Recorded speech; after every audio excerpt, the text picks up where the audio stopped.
So hi friends, welcome back to another video. నేను మీ సునీల్, మీరు చూస్తున్నారు Sunil technology. So friends, present మన దగ్గర అయితే ఉంది ఆల్ న్యూ 2024 సంబంధించిన బజాజ్ పల్సర్ N160 బైక్ అనేది ప్రెజెంట్ మన దగ్గర అయితే ఉంది. సో ఇప్పుడు మనం ఈ బైక్ నేను రైడ్కి తీసుకెళ్తాను. రైడ్కి తీసుకెళ్ళి నా రైడ్ ఎక్స్పీరియన్స్ అంతా మీతో అయితే షేర్ చేసుకుంటాను. అంటే ఈ బైక్ నేను రైడ్ చేసినప్పుడు నాకు ఎలా అనిపించింది, ఈ బైక్లో ఉన్న ప్రోస్ ఏంటి, కాన్స్ ఏంటి, ఎవ్రీథింగ్ కూడా మనం వన్ బై వన్ క్లియర్గా అయితే మాట్లాడుకుందాం. ఆల్రెడీ నేను ఈ bike complete walk around review అనేది చేసి మన ఛానల్లో అప్లోడ్ చేశాను. అంటే ఈ బైక్లో ఉన్న ఫీచర్స్ ఏంటి, ప్రైస్ ఏంటి, అన్ని ఎవ్రీథింగ్ కూడా ఎక్స్ప్లెయిన్ చేస్తూ ఒక డెడికేటెడ్ వీడియో చేసి మన ఛానల్ అయితే ఉంటుంది. అండ్ స్క్రీన్లోనూ అలాగే డిస్క్రిప్షన్ కూడా లింక్ అనేది ప్రొవైడ్ చేస్తాను.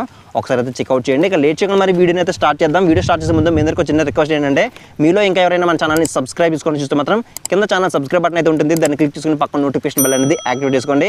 ఇక లేట్ చేయకుండా మరి రైడ్ అనేది స్టార్ట్ చేసేద్దాం. సో ఫస్ట్ ఈ బైక్ మీద ఎక్కువ కూర్చోగానే నాకు నచ్చింది ఏంటంటే, ఈ బైక్ ఒక హ్యాండిల్ బార్ యొక్క కంఫర్ట్, అలాగే సీట్ కంఫర్ట్ అనమాట.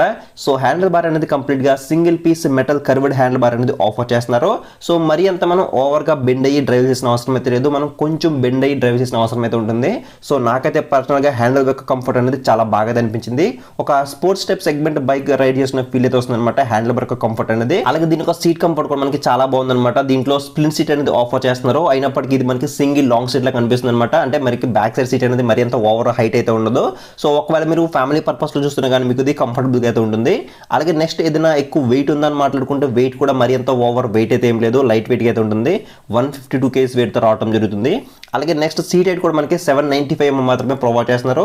సో షార్ట్ రైడ్స్ కూడా ఈజీగా హ్యాండిల్ చేసేలా మనకి దీని యొక్క సీట్ అనేది డిజైన్ చేశారని చెప్పొచ్చు. సో నెక్స్ట్ మనం ఈ మేజర్ గా మాట్లాడుకోవాల్సింది దీని యొక్క ఇంజిన్ గురించి, ఇంజిన్ యొక్క పెర్ఫార్మెన్స్ గురించి మాట్లాడుకోవాలి. సో ఇంజిన్ వచ్చేసరికి 164cc ఎయిర్ కూల్ ఇంజిన్ మనకి దీని అయితే ప్రొవైడ్ చేస్తున్నారు. ఇది 16 PS పవర్ ని అలాగే 14 Nm టార్క్ మనకి ఇది జనరేట్ చేస్తుంది. సో ఇంజిన్ అనేది మనకి డౌన్ గ్రేడ్ చేశారని చెప్పొచ్చు. సో ప్రీవియస్ గా చూసుకుంటే ఆయిల్ కూల్ ఇంజిన్ మనకి ప్రొవైడ్ చేశారు. ఇప్పుడు మనకి ఎయిర్ కూల్ ఇంజిన్ కి డౌన్ గ్రేడ్ చేశారు. సో దానికి కారణం ఎంత చేస్తుంది కదా, దీంట్లో మనకి LED ఇండికేటర్స్ అనేవి ఆఫర్ చేస్తున్నారు. అలాగే నెక్స్ట్ USD ఫోక్స్ అని మనకి ఫ్రంట్ సైడ్ అయితే ఆఫర్ చేస్తున్నారు. సో వీటన్నిటిని మనకి యాడ్ చేయడం కోసం దీంట్లో మనకి ఆయిల్ కూలింగ్ టెక్నాలజీని అయితే తీసి మనకి ఎయిర్ కూల్ టెక్నాలజీ మనకి దీంట్లో అయితే యూజ్ చేశారు. ఎందుకంటే 160cc సెగ్మెంట్ లో బజాజ్ కంపెనీ నుంచి మనకి NS160 కూడా మనకి ఆయిల్ కూలింగ్ టెక్నాలజీతో అవైలబుల్ అయితే ఉంది. సో ఎవరైతే యూత్ ఉంటారో, ఎవరైతే ఎక్కువ లాంగ్ డ్రైవ్స్ వెళ్ళాలని ఉంటారో వాళ్ళ కోసం NS160 అయితే డిజైన్ చేశారు. అలా కాకుండా సిటీ రైడ్స్ ఎవరైతే చేస్తారో, ఎక్కువగా ఫ్యామిలీ కోసం లోకల్ గా ఎక్కువ తిరుగుతుంటారో, అప్పుడప్పుడు లాంగ్ డ్రైవ్స్ వెళ్ళాలనుకున్న వాళ్ళు కూడా యూజ్ అయ్యేలా ఈ బజాజ్ పల్సర్ N160 అయితే డిజైన్ చేశారని చెప్పొచ్చు. ఒక ఆల్రౌండర్ బైక్ గా మనకి ఈ N160 అయితే మనకి లాంచ్ అయితే చేయడం జరిగింది. ఎయిర్ కూల్ ఇంజిన్ టెక్నాలజీ దీంట్లో యూజ్ చేయడం వల్ల మనకి మెయింటెనెన్స్ కాస్ట్ కూడా చాలా వరకు తగ్గుతుందని చెప్పొచ్చు. సో ఎయిర్ కూల్ ఇంజిన్ దీంట్లో యూజ్ చేయడం వల్ల పెర్ఫార్మెన్స్ లో ఏదైనా డిఫరెన్స్ ఉందని మాట్లాడుకుంటే, సో పెర్ఫార్మెన్స్ లో మనకి ఎటువంటి డిఫరెన్స్ అయితే మీరు నోటీస్ చేయరు. సో మంచి ఇనిషియల్ పుల్ అయితే ఉంటుంది మీకు. ఇనిషియల్ పికప్ కానీ, మీకు మిడ్ ఎండ్ లో కానీ, టాప్ ఎండ్ లో కానీ ఎక్కడ కూడా మీకు డిఫరెన్స్ అయితే ఉండదు అనమాట. సో మంచి పెర్ఫార్మెన్స్ అయితే మనకి దీంట్లో అయితే ప్రొవైడ్ చేస్తున్నారు. బట్ ఏంటంటే మనకి హీటింగ్ అనేది, మీరు ఎక్కువ లాంగ్ డ్రైవ్స్ వెళ్ళాలనుకున్నప్పుడు మీరు ఒక 150-200 km మీరు రైడ్ చేస్తే కంటిన్యూస్ గా కనుక, సో ఖచ్చితంగా ఇంజిన్ అనేది హీట్ అయితే అవుతుంది. కాబట్టి అక్కడ మీకు ఆయిల్ కూలింగ్ టెక్నాలజీ ఉన్న బైక్ అయితే సో మీకు బాగా యూజ్ అవుతుంది అనమాట. అంటే మీకు ముందుగా చెప్పినట్టు ఎక్కువగా లాంగ్ డ్రైవ్స్ వెళ్ళాలనుకుంటే మాత్రం ఖచ్చితంగా నేను దీన్ని రికమెండ్ చేయను.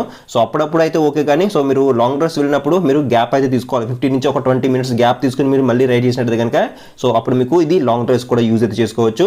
అలాగే ఏమైనా వైబ్రేషన్స్ ఉన్నాయని మాట్లాడుకుంటే, వైబ్రేషన్స్ అయితే నాకు అసలు ఏమీ అనిపించలేదు అనమాట. చాలా స్మూత్ గా, చాలా రిఫైన్డ్ గా బైక్ అనేది రన్ అవుతుంది. సో మనం బైక్ అనేది రైడ్ చేసే కొద్ది మనకి రైడ్ అనేది ఇంకా చేయాలనిపిస్తుంది అనమాట. ఎందుకంటే హ్యాండ్ ఓవర్ కంఫర్ట్ కానీ, సిట్టింగ్ పొజిషన్ కానీ, సీట్ కంఫర్ట్ కానీ, అలాగే ఇంజిన్ యొక్క పెర్ఫార్మెన్స్ కానీ వేరే లెవెల్ అయితే ఉంది. సో మనం రైడ్ అనేది చేసే కొద్ది ఇంకా మనకి రైడ్ అనేది ఇంకా చేయాలనిపిస్తుంది అనమాట. అలాగే నెక్స్ట్ దీంట్లో మనకి హీటింగ్ ఇష్యూస్ కూడా నేనైతే నోటీస్ చేయలేదు. ఎటువంటి హీటింగ్ ప్రాబ్లం కూడా నాకు అది అనిపించలేదు. ఆల్మోస్ట్ ఒక 55 నుంచి 60 km వరకు రైడ్ చేశాను. నాకు ఎక్కడ కూడా ఎటువంటి హీటింగ్ అయితే ఏమీ అనిపించలేదు. ఈ బైక్ లో నాకు నెక్స్ట్ బాగా నచ్చింది దీని యొక్క ట్రాన్స్మిషన్, అలాగే క్లచ్ అనమాట. సో ట్రాన్స్మిషన్ అనేది 5 స్పీడ్ మాన్యువల్ ట్రాన్స్మిషన్ మనకి దీనిలో అయితే ఆఫర్ చేస్తున్నారు. సో గేర్ షిఫ్టింగ్ అయితే మాత్రం చాలా అంటే చాలా బాగుంది. సో మనం గేర్స్ వేసినట్టు కానీ, తీసినట్టు కానీ అస్సలు తెలియదు అనమాట. సో చాలా స్మూత్ అయితే ఉంటుంది గేర్ బాక్స్ అనేది. అలాగే క్లచ్ కూడా మనకి చాలా స్మూత్ అయితే ఉంటుంది. మనం ఈవెన్ ఒక సింగిల్ ఫింగర్ తో కూడా మనం హ్యాండిల్ చేయొచ్చు అనమాట. సో అంత స్మూత్ అయితే ఉంది. సో దీంట్లో ఎటువంటి అసిస్టెంట్ స్టెప్పర్ క్లచ్ అయితే లేదు. అయినప్పటికీ కూడా మనకి చాలా అంటే చాలా స్మూత్ క్లచ్ మనకి దీనిలో అయితే ఆఫర్ చేస్తున్నారు. సో నేను వేరే ఏ బైక్ లో కూడా ఇంత స్మూత్ క్లచ్ అయితే చూడలేదు. అలాగే సేఫ్టీ పరంగా బ్రేకింగ్ డిపార్ట్మెంట్ లో బ్రేక్స్ అనేవి ఎలా వర్క్ అవుతున్నాయని మాట్లాడుకుంటే, సో బ్రేక్స్ అనేవి చాలా యాక్యురేట్ గా అయితే వర్క్ అవుతున్నాయి అనమాట. సో దీంట్లో front side 300 mm disc brake అనేది ఆఫర్ చేస్తున్నారు. అలాగే బ్యాక్ సెక్షన్ లో 230 mm డిస్క్ బ్రేక్ అనేది ఆఫర్ చేస్తున్నారు. సో డ్యూయల్ ఛానల్ ABS తో మనకి ఈ బైక్ అనేది రావడం జరుగుతుంది. సో బ్రేకింగ్ డిపార్ట్మెంట్ ఎటువంటి ఇష్యూ అయితే లేదనమాట. చాలా ప్రాపర్ గా, చాలా యాక్యురేట్ గా మనకి ఎంగేజ్ అయితే అవుతున్నాయని చెప్పొచ్చు. అలాగే నెక్స్ట్ మనం మేజర్ గా మాట్లాడుకోవాల్సింది దీని యొక్క సస్పెన్షన్ ఎక్స్పీరియన్స్ గురించి మాట్లాడుకోవాలి. ఎందుకంటే ప్రీవియస్ గా front side 37 mm telescopic suspension అనేది ఆఫర్ చేశారు. అవి రిమూవ్ చేసి ఇప్పుడు 37 mm గోల్డెన్ USD ఫోక్స్ అనేవి ఆఫర్ చేశారు వాటి ప్లేస్ లో. సో టెలిస్కోపిక్ సస్పెన్షన్ తో కంపేర్ చేసుకుంటే USD ఫోక్స్ అనేవి మనకి కొంచెం ప్రీమియం సైడ్ అయితే ఉన్నాయి. అలాగే నెక్స్ట్ ఏంటంటే దీని యొక్క ఎక్స్పీరియన్స్ కూడా మనకి వేరే లెవెల్ అయితే ఉంటుంది. సో టెలిస్కోపిక్ సస్పెన్షన్తో కంపేర్ చేసుకుంటే యూఎస్డి ఫోక్స్లో మనకి ఏంటంటే మనం హై స్పీడ్లో మనం రైడ్ చేసినప్పుడు కానీ మనం కార్నర్ చేసినప్పుడు కానీ మనకి మంచి ఎక్స్పీరియన్స్ అయితే ఉంటుంది.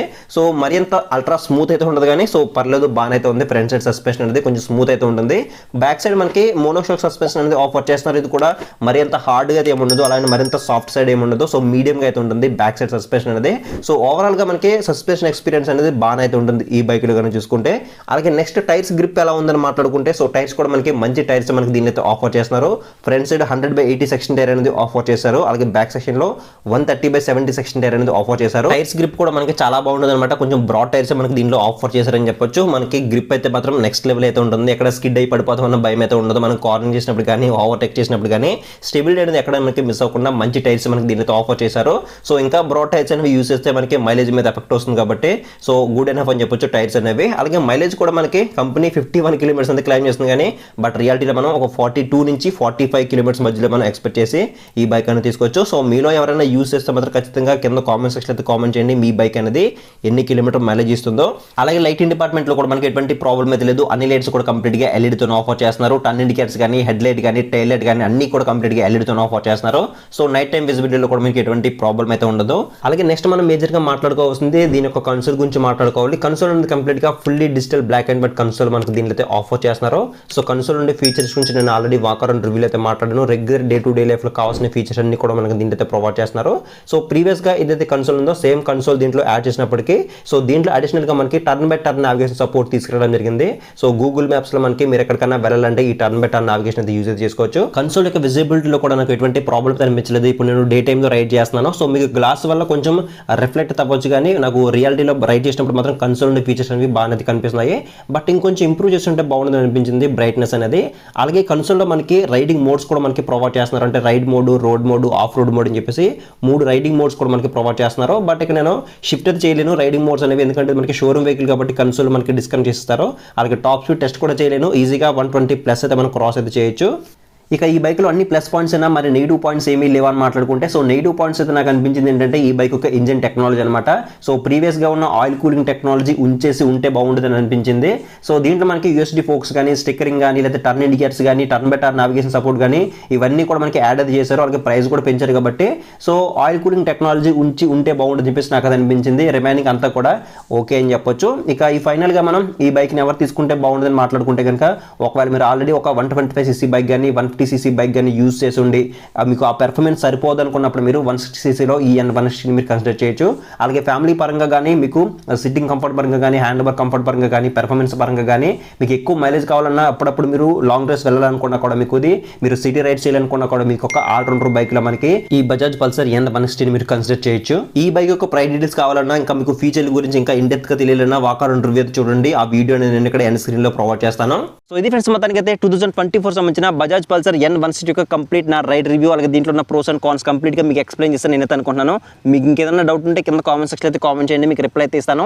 అండ్ ఒకవేళ మీరు ఈ బైక్ అనేది పర్చేస్ చేద్దాం చూస్తుంటే కనుక ఇక్కడ స్క్రీన్ మీద అమలాపురం బజాజ్ షోరూమ్ వాళ్ళ నెంబర్స్ అనేవి ప్రొవైడ్ చేస్తాను. మీరు వాళ్ళకైతే కాంటాక్ట్ అయ్యి మీరు ఈ బైక్ అనేది పర్చేస్ చేయొచ్చు. ఒకవేళ మీరు అమలాపురం నియరెస్ట్ లో ఉంటే కనుక ఒకసారి షోరూమ్ అయితే విజిట్ చేయండి. సో ఇది ఫ్రెండ్స్ మొత్తానికి అయితే వాళ్ళ వీడియోని ఖచ్చితంగా లైక్ చేయండి. అలాగే మీ ఫ్రెండ్స్ అండ్ ఫ్యామిలీ మెంబర్స్ కూడా షేర్ చేయండి. ఇలాంటి బైక్ రిలేటెడ్ వీడియోస్ అనేవి డైలీ మన ఛానల్లో అప్లోడ్ చేస్తుంటారు కాబట్టి మీలో ఇంకా ఎవరైనా మన ఛానల్ని సబ్స్క్రైబ్ చేసుకొని చూస్తే మాత్రం కింద ఛానల్ సబ్స్క్రైబ్ బటన్ అయితే ఉంటుంది. దాన్ని క్లిక్ చేసుకుని పక్కన నోటిఫికేషన్ బెల్ అనేది యాక్టివేట్ చేసుకోండి. సో నెక్స్ట్ వీడియోలో మళ్ళీ కలుద్దాం.